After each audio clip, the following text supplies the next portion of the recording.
বৃদ্ধির কথা বলেছেন। কত দেয় এখন বাড়ি ভাড়া? পত্রিকায় যখন পড়লাম 1000, তখন আমার মনে হলো ফকির কেউ মানুষ 1000 টাকা ভিক্ষা দেবে। আমি মানি সরকার যদি বলে আমাদের কাছে এত টাকা নাই, কথা শুনতে রাজি আছি। যদিও 8 লক্ষ কোটি টাকার বাজেট দেশে, এইবার শিক্ষাক্ষেত্রে বাজেটে বরাদ্দ দিয়েছেন 7%-এর উপর। তো যদি 1000 টাকা করা হতো তাহলে কত টাকা যেত সরকারের? আপনারা হিসাব করেছেন? পত্রিকায় দিয়েছে। কত টাকা বলেন কেউ? এই টাকা যেটা সব মিলে কয়েকশো কোটি টাকাও হবে না, এই আলোচনা করার জন্য কোনো সরকার নাই। আমি পত্রিকায় পড়লাম আপনারা পরশুদিন গেছেন উপদেষ্টার সাথে দেখা করতে, সচিবের সঙ্গে দেখা করতে, তারা অফিসে ছিলেন না। আমি জানি না ভালো করে আপনারা যে গেছেন সেটা কি তারা জানতেন না? আপনারা তাদেরকে জানান নাই? পত্রিকার মধ্যে নিউজ হয়নি? এতগুলো লোক এখানে আছে, সরকার জানে না? সরকার যদি না জানে সরকার আছে কেন? এই যে মানুষগুলো, তাও কোন মানুষ? শিক্ষক, আমারও শিক্ষক, তারও শিক্ষক, অ্যারিস্টটলেরও শিক্ষক, প্লেটোরও শিক্ষক, যে যত বড় মানুষ, শিক্ষক ছাড়া কেউ তো মানুষ হতে পারে না। সেই শিক্ষককে যদি সম্মান দিতে না পারতাম, তাহলে আমি, আমার শিক্ষক প্রফেসর ইউনুস, ওনারও শিক্ষক আছে, শিক্ষকদেরও শিক্ষক আছে, তার কাছে আমি ফরিয়াদ করছি। আপনি চলে গেছেন, ঠিক আছে, আপনি যাবার আগে এই সমস্যা জানবার কথা।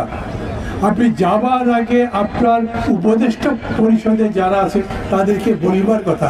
ডেকে বললেও হয়তো 7 দিন পরে আসেন, 3 দিন পরে আসেন, বলেছেন। আমি পত্রিকায় যেটা পড়লাম, তারা মিলে একটা কমিটির মতো করে আলোচনা করেছেন।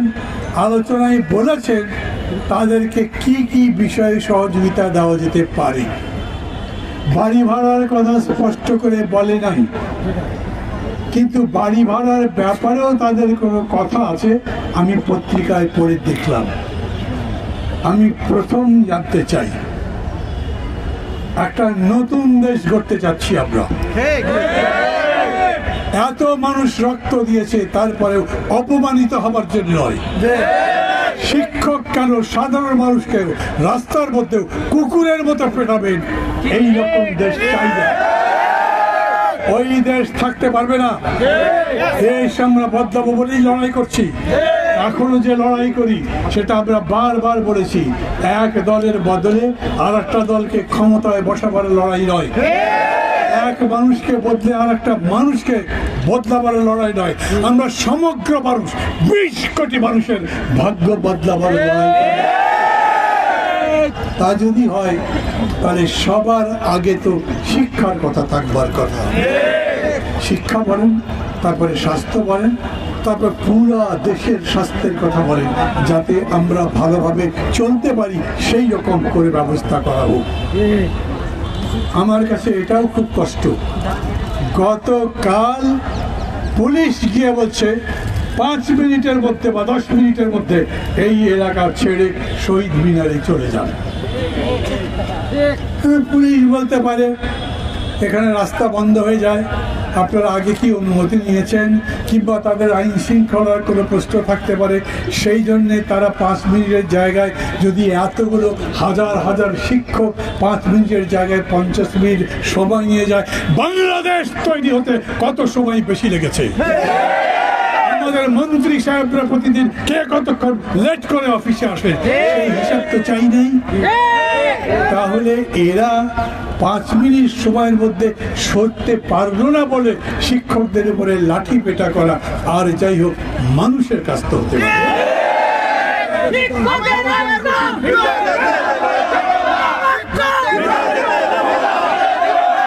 এটা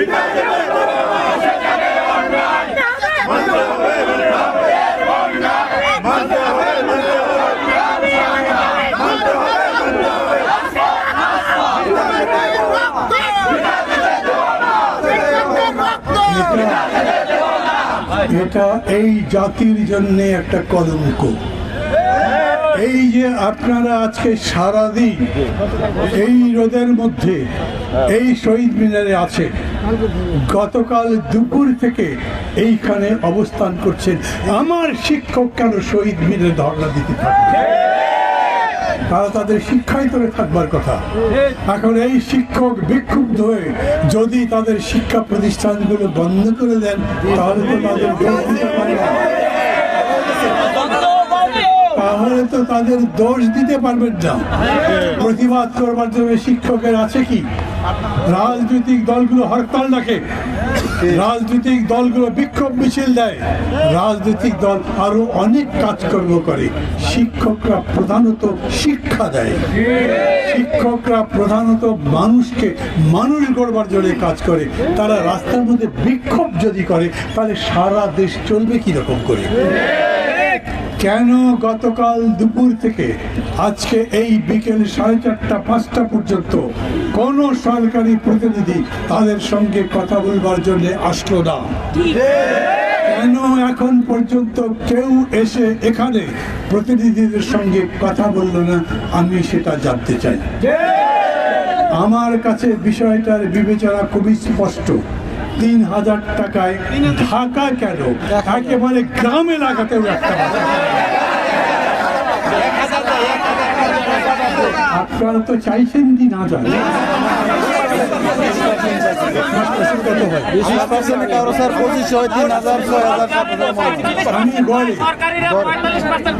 ঠিক আছে, আমি পত্রিকায় পড়েছি গড়ে 3000 টাকার মতো লাগবে, এখন দেওয়া হয় 1000 টাকা, তাই আমি 3000 বলেছি। আমি সেই জন্য বললাম, গ্রাম এলাকাতে 3000 টাকায় কোনো বাসা পাওয়া যায়?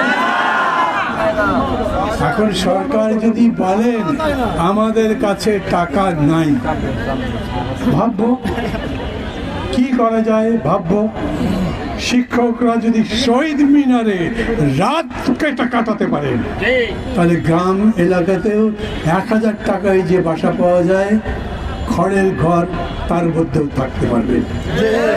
আপনাদের অপমান করতে চান না তারা, কিন্তু আপনারা যদি তাদের অপমান করেন, তাহলে শিক্ষকরা প্রতিবাদ করবে, তার সাথে সাথে আমরাও যোগ দেব সেই প্রতিবাদে।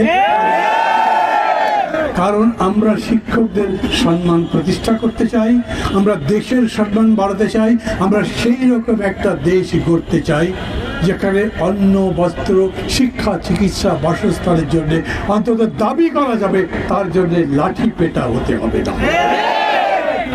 আমি তীব্রভাবে নিন্দা করছি এবং আমি আমার পক্ষ থেকে বলি, নাগরিক ঐক্য আমার দল, আমি তার পক্ষ থেকে বলছি, আমরা একটা জোট করি। সেই জোট গণতন্ত্র মঞ্চ 6টা দল নিয়ে, তাদের পক্ষ থেকে বলছি, আমরা গত 15 বছর বিএনপি সহ প্রায় 40টা দল একসাথে আন্দোলন করেছি, যার কারণে শেষ পর্যন্ত শেখ হাসিনাকে পালাতে হয়েছে। তাদের সবার পক্ষ থেকে বলছি, আপনাদের এই ন্যায্য আন্দোলনের সাথে আমরা আছি। আন্দোলন আপনারা চালাবেন, কোনো গায়ের জোরে নয়, কোনো হঠকারিতা করে নয়। আমি বিশ্বাস করি শিক্ষকরা হঠকারী আন্দোলন করবেন না। আমি বিশ্বাস করি শিক্ষকরা একটা গঠনমূলক আন্দোলন করবে।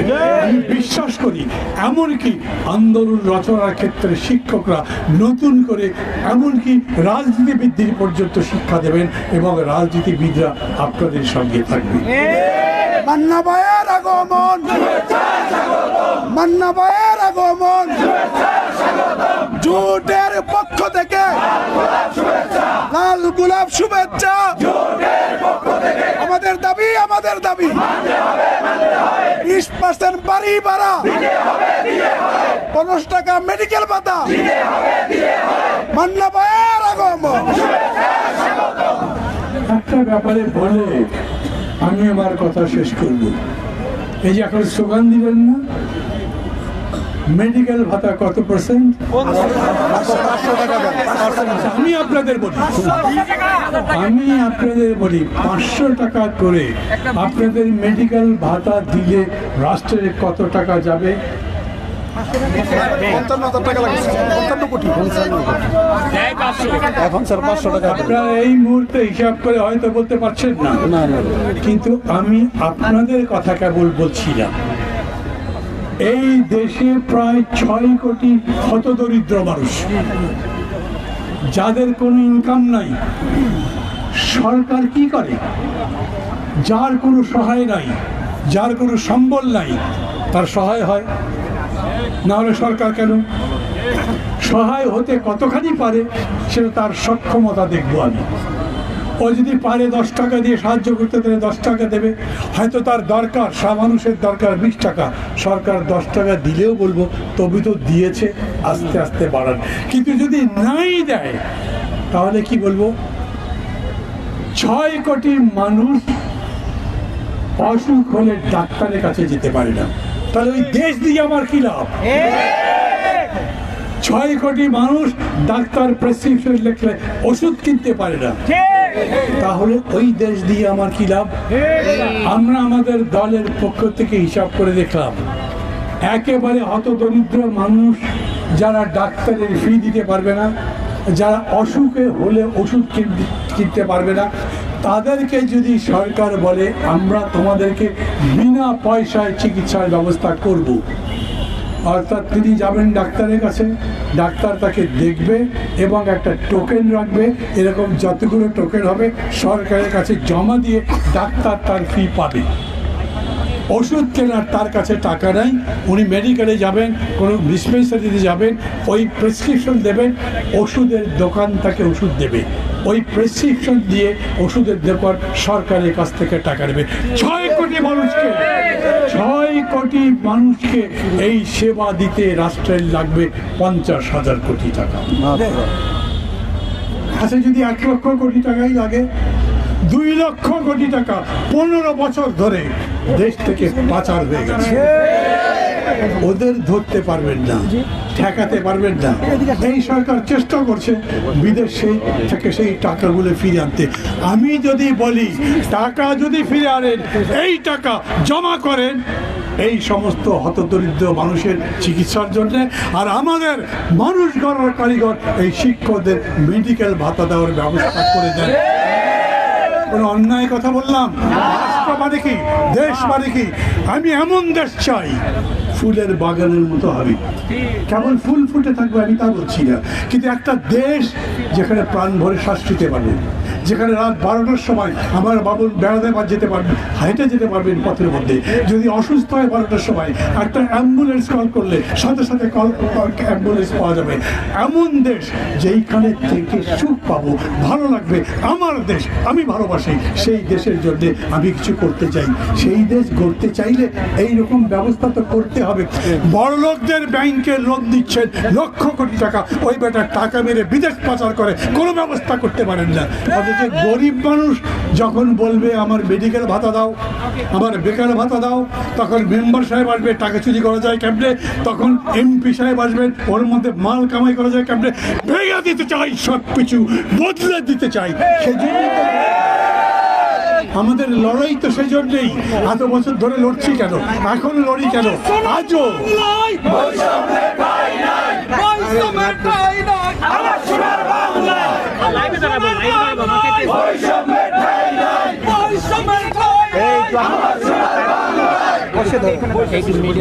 এতদিন বসে ধরেন ভাই, যাই করেছেন আমি আপনাদের কাছে বলি, একটা অনুরোধ, শিক্ষকরা শুধু মানুষ গড়ার কারিগর, মানে ক্লাসে কি লেখাপড়া শেখান তাই নয়। শিক্ষকরা মানুষকে মানুষ বানাবেন, শিক্ষকরা দেশকে দেশ বানাবেন, শিক্ষকরা বাংলাদেশ বানাবেন, এমন একটা দেশ যেই দেশে বাস করে সুখ পাই, এরকম একটা দেশ বানাবেন, বাড়াবার চেষ্টা করবেন, লড়াই করবেন, মানুষকে শেখাবেন। সত্যি সত্যি দেশ যে বদলানো যায় তা তো সত্যি। মানুষের ভাগ্য বদলাতে কি লাগে বলেন? আর একটা পয়েন্ট বলবো বলে আমার বক্তৃতা শেষ করব। 6 কোটি দরিদ্র লোক, একেবারে যার কোনো ইনকাম নেই, মাসে 1000 করে টাকা দেবো। কত টাকা লাগবে? 6 কোটি লক্ষে মাসে 6 কোটি টাকা, বছরে 72,000 কোটি টাকা। আবার বলি 8 লক্ষ কোটি টাকার বাজেটের মধ্যে 72,000 কোটি টাকা বেশি না? একটা পরিবারে যদি দরিদ্র 4 জন লোক থাকে, তার মানে সেই পরিবার 4,000 কোটি টাকা লাভ করবে, 4,000 টাকা মাসে পাবে, তার সংসার চলবে। ও কিন্তু টাকা চুরি করবে না, জুয়া খেলবে না। গরিব বর্ষের অর্থনীতি হচ্ছে, সে পারলে 10টা টাকা জমাবে, 1 বছর পরে একটা মুরগি কিনবে, ছাগল কিনবে, না হলে একটা ভ্যান কিনবে, মাংসের সাশ্রয় করবার ব্যবস্থা করা যায়। সত্যি সত্যি দেশ বদলানো যায়, এটা বিশ্বাস করি আমি। লাইক বারাক ওবামা আমি বলতে পারি ইয়েস উই ক্যান, যদি আমরা চাই, যদি সরকার চায়, এমন সরকার চাই যেই সরকার জনগণের এই কল্যাণের কাজ করবে।